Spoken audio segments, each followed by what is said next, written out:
ലോകത്തിലെ തന്നെ ഏറ്റവും വലിയ മനുഷ്യനിർമ്മിതി എന്നാണ് ചൈനയിലെ വൻമതിൽ അറിയപ്പെടുന്നത്. ലോകാത്ഭുതങ്ങളിൽ ഒന്നുമാണ് ഇത്. എന്നാൽ ചൈനയിൽ മാത്രമല്ല, ഇന്ത്യയിലും ഉണ്ടായി ഇത്തരത്തിലൊരു വൻമതിൽ. ചൈനയിലെ വൻമതിലിനോളം വരില്ലെങ്കിലും ചൈന വൻമതിൽ പോലെ വലിയൊരു കോട്ടയാണ് ഗുംബൽഗഡ് കോട്ട. 38 കിലോമീറ്റർ വിസ്തൃതിയിൽ വിസ്മയം തീർത്ത ഇന്ത്യയുടെ പൈതൃകം. ചൈനയിൽ വൻമതിൽ കഴിഞ്ഞാൽ ലോകത്തിലെ ഏറ്റവും നീണ്ട മതിൽ എന്നും ഈ കോട്ടയ്ക്ക് വിശേഷണമുണ്ട്. ദൈപൂരിൽ നിന്ന് 84 കിലോമീറ്റർ വടക്ക് മരുഭൂമിയിൽ സ്ഥിതി ചെയ്യുന്ന ഗുംബൽഗഡ് മേവാർ മേഖലയിലെ ചിറ്റോർഗഡിന് ശേഷം ഏറ്റവും പ്രധാനപ്പെട്ട രണ്ടാമത്തെ കോട്ടയാണ്. ആരവല്ലി പർവ്വത നിരകളിൽ ഇഴചേർന്ന് കിടക്കുന്ന ഈ കോട്ട AD 15-ാം നൂറ്റാണ്ടിൽ മേവാർ രാജ്യത്തിന്റെ ഭരണാധികാരിയായിരുന്ന മഹാറാണ കുംഭ എന്ന കുംഭകരൻ സിംഗ് ആണ് ഈ കോട്ട പണി കഴിപ്പിച്ചത്. ചിത്തോർഗഡ് കോട്ടയ്ക്ക് ശേഷം രാജസ്ഥാനിലെ ഏറ്റവും വലിയ രണ്ടാമത്തെ കോട്ടയാണ് ഇത്. വാസ്തുശില്പ വിസ്മയമാണ് ഈ കോട്ട. കോട്ടയ്ക്കുള്ളിലെ കാഴ്ചകൾ ആരെയും ആകർഷിക്കുന്നതാണ്. കോട്ടയ്ക്കുള്ളിൽ 360 ക്ഷേത്രങ്ങളുണ്ട്. കൂടാതെ രാജകൊട്ടാരങ്ങൾ, വ്യാപാര കേന്ദ്രങ്ങൾ, ഉദ്യാനങ്ങൾ, അങ്ങനെ നിരവധി കാഴ്ചകൾ. സമുദ്രനിരപ്പിൽ നിന്നും 1100 അടി അഥവാ 3600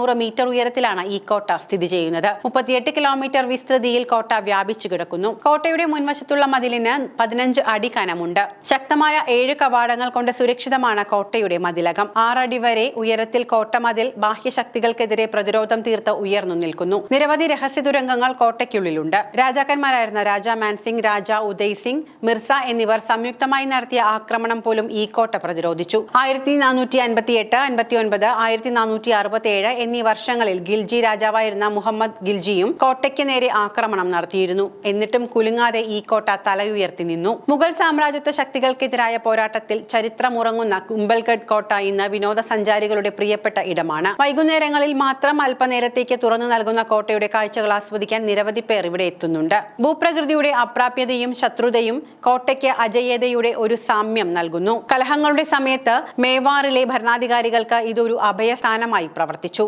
ബൻബീർ വിക്രമാദിത്യനെ കൊന്ന സിംഹാസനം പിടിച്ചെടുത്തപ്പോൾ മേവാറിലെ രാജാവായ ഉദായിയിലെ ബാല്യകാലത്ത് അഭയകേന്ദ്രമായി ഈ കോട്ട പ്രവർത്തിച്ചു. മേവാറിലെ ഇതിഹാസ രാജാവായ മഹാറാണ പ്രതാപിന്റെ ജന്മസ്ഥലമായതിനാൽ ജനങ്ങൾക്ക് ഇത് വളരെ അധികം വൈകാരിക പ്രാധാന്യമുള്ള ഇടമാണ്. നീണ്ടു നിൽക്കുന്ന ഉപരോധത്തെ നേരിടാൻ എല്ലാ അർത്ഥത്തിലും ഈ കോട്ട സ്വയം പര്യാപ്തമാണ് താനും.